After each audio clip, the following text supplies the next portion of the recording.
Right, hello and good afternoon. It is Friday the 7th of September. Can't believe we are 7 days rather into September. The year is going quick. So, how's everyone doing? You're having a good day? I should hope so. Weekends is just around the corner, so I'm sure you've all got plans and things to do and whatnot, which is awesome.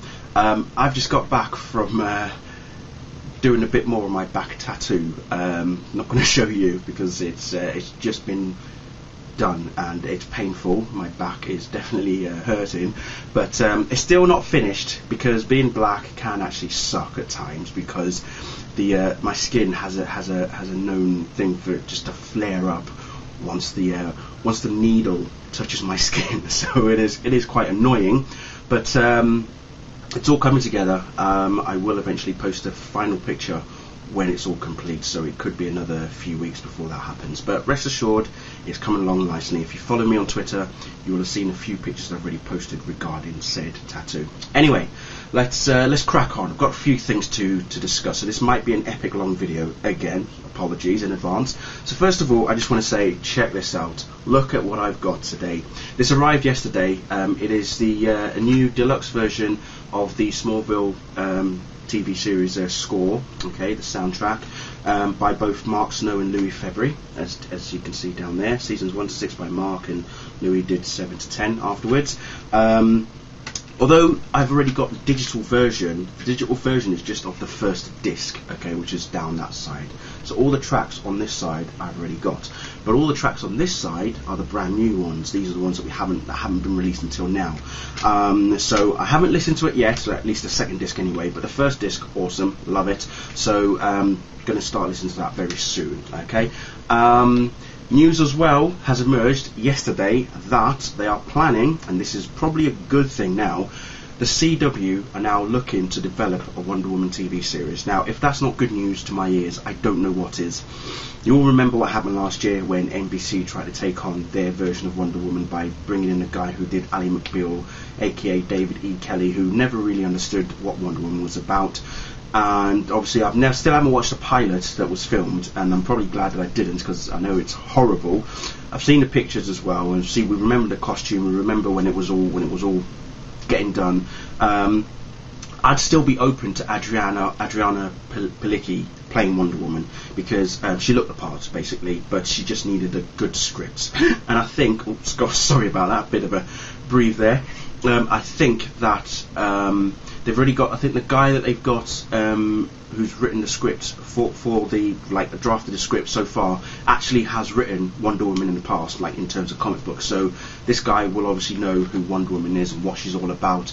I'm just going to see if I can actually fetch the name of this chap because he does sound promising, and as I say, a lot of Wonder Woman fans in particular are welcoming this person in the project as well. Where is he? Where's his name? It's down here somewhere. Where are you? Oh God.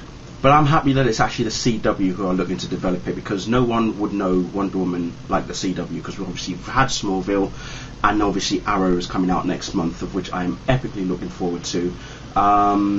So the fact that you've got CW wanting to do Wonder Woman really does. It gives you a good impression, gives you a good positive vibe kind of thing. Oh flipping hell, where's this dude's name? Heinberg, that was it, Alan Heinberg, there we go, who's also done Grey's Anatomy and the OC as well for CW, well, the OC for CW and Grey's Anatomy for a totally different network altogether. They're looking to, the title that they're working under for this Wonder Woman TV series is going to be called Amazon, and they're looking to do a similar thing to what they've done with Smallville and what they're going to do with Arrow, an origin story, which I would happily welcome. Just get the costume right and don't make us wait 10 years for her to fly or wear it, and also do please find an actress that wants to wear the costume. That's all I'm going to say on that. But like I say, I would love to have Adriana Palicki back playing the lead role for Wonder Woman. Possibilities are endless. There's so much that they can do, and I know that being on the CW, it has the potential to go the distance. And who knows, whilst we've got that going on, Warner Brothers can still go ahead and go with a Justice League movie or bring on a Wonder Woman movie as well. It's not unheard of. We've got Superman. we've had Smallville. They still had Superman Returns while Smallville was on. Smallville has now ended, and you're going to get Man of Steel next year. So there's no reason to say, no, we're not going to do Wonder Woman on TV because we're going to bring in a movie, or we're not going to bring in a movie because we're going to put it on TV. They can coexist, just not the same sort of thing, kind of thing. Anyway, so that's that on Wonder Woman. Now, comic books, okay? As you know, September has brought about the new 0 issues, but before I get to those, okay, just want to quickly show you what I got last week, okay, because I didn't get a chance to talk about these, but I'm not going to delve too much into them, but I'll give you a brief introduction of all of them, okay. Superman annual #1, okay, and very, very good story. I felt it sort of like gave us a bit of a background, a bit more information about what we've had so far, in particular about Hellspont. We find out where he's actually from, how he came about, why he's after Superman, and what his real purpose is.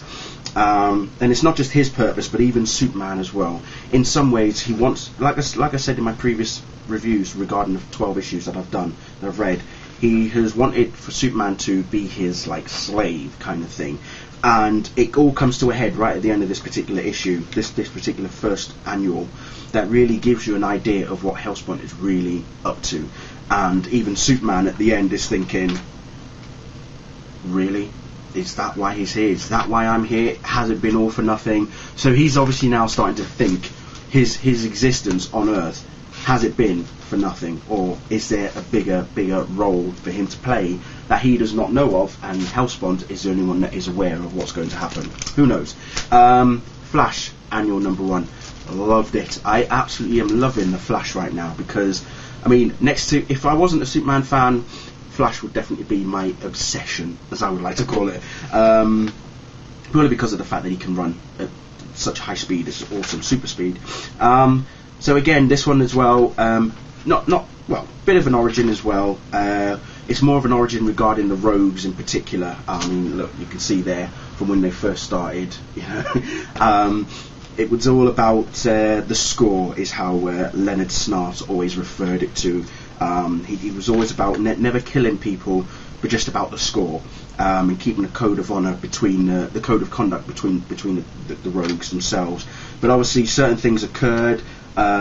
He did something that everybody didn't agree with, but he just wanted to, like, you know, have an even playing field with the Flash, and that was always his problem.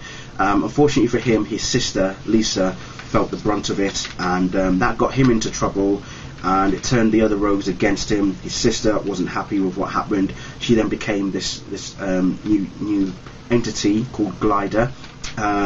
Mirror Master, she was in a relationship with Mirror Master, and you know, we also meet Patty Spivot even again, and Turbine, who was trapped in the Speed Force with Flash.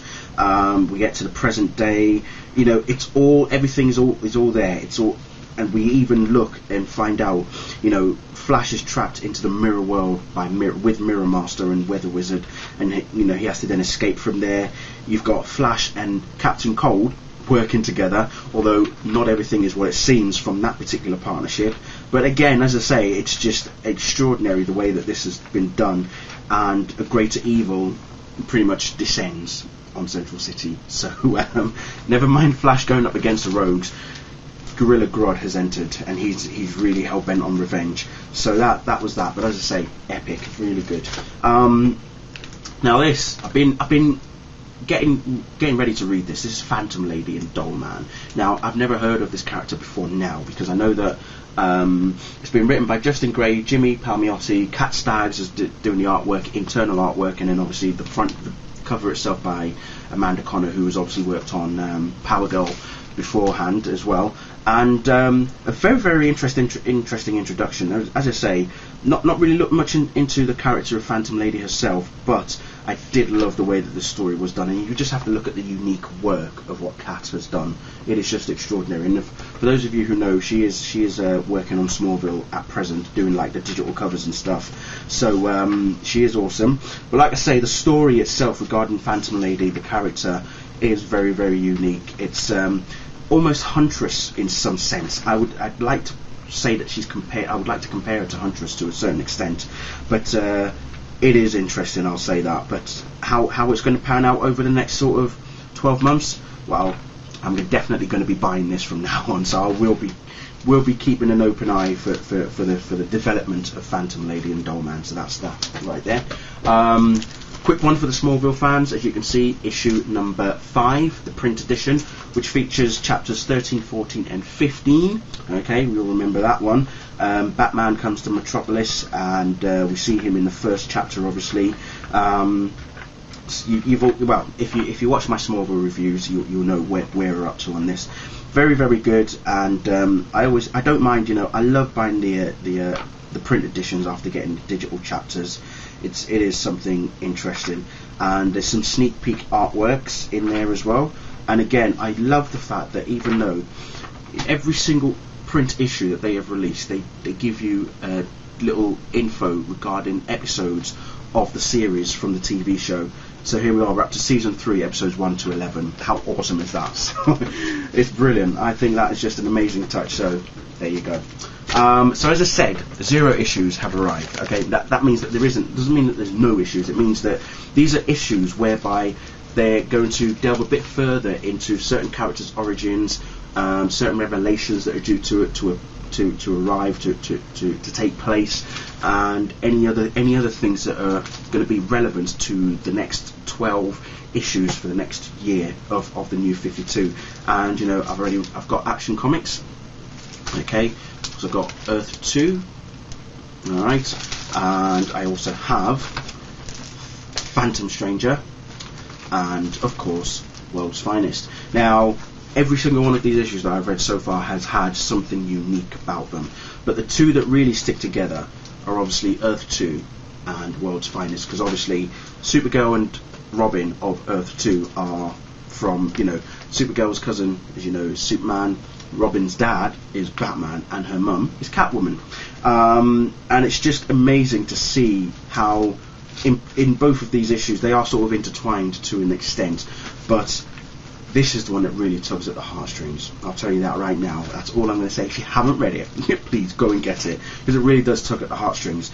Now, the Phantom Stranger, I've always been interested in this character. He's always been, I don't know, he's just one of those characters that stands out for no apparent reason. I've always been intrigued by his presence. And reading this, because when I remember Free Comic Book Day, they had a free issue of a comic book where he was featured as part of a trinity of I can't remember what it was called now, but it was him along with Pandora and the Question. Okay, they were like, let's have a look. What did they describe them as? It's in here somewhere. Trinity of Sin, that's the one. So it was a very, very unique sort of concept between those three. But seeing how the Phantom Stranger becomes the Phantom Stranger is just, it's just mind blowing. Basically, he has a debt to pay, and it's the manner in how he has to pay said debt. Well, it's going to be a very long time for him to pay that debt. And what he's done, it's a debt for a betrayal that he did on his best friend. And he later comes to realise why, these particular higher beings, wizards as we'll call them, have chosen him, given him that punishment kind of thing. And it'll be interesting to see how Pandora and also the Question received their punishment and what their punishment is. But if you read the free issue that came with Free Comic Book Day, it does give you a bit more insight as to what the three of them all, what their punishments are for the three of them. As I say, Action Comics as well, really good. This one focuses on Clark Kent, arriving into Metropolis, looking to work for like the Daily Star. Jimmy gives him offers him a place to stay. He goes to a shop where he asks for 200 t-shirts to be made with the S logo on there as well. And we actually find out the name of the shop that he goes into, because remember, I think in one of the other issues there was one where two guys walk in to buy Superman t-shirts, and the guy's trying to charge them $25, and he basically tells them the story that he came into the store and he asked for these amount of shirts to be made. But it turns out that every single shop along that street was all the same. They all had Superman t-shirts, being sold for about $25. We learn a bit more about the cape as well. How strong it is, and obviously remember in issue 12 or issue 11, I think it was, where we learned about Clark Kent's landlady is actually a fifth dimensional being, and it's all everything in this particular pages here. It's all there. It's all revealed without even realizing it. So even if you've not read the first 12 issues of Action Comics, by the time you've read this, you'll have a better understanding of what's pretty much happened across the course of those 12 issues. And you've got Jimmy, you've got Lois. It's just amazing. And then we learn a bit more about this particular character who has this mind control that was attacking Superman as saying that Earth is on a list of planets to be to be doomed. It's a doomed planet kind of thing. So very, very interesting. Again, as I say, absolutely awesome. So there's still more Zero issues that I've got to pick up. So as the month goes on, I will be talking about them and telling you which ones I've got, and obviously, and what ones you guys can look out for, and if there's any that you've picked out, go for it. Let me know what you thought of it. But those are the 4 that I've picked right there. Okay, so there you go. That's them right there. It's awesome. All good. All good. So anyway, that's it. That's all I wanted to discuss. As I say, I'm off to see the new Dread movie tonight in 3D with my friend Tanya, and looking forward to that. Carl Urban and Lena Headey. They should both be coming to a head together. That should be fun. Should be gruesome as well, I hope. I mean, not like the Sylvester Stallone version.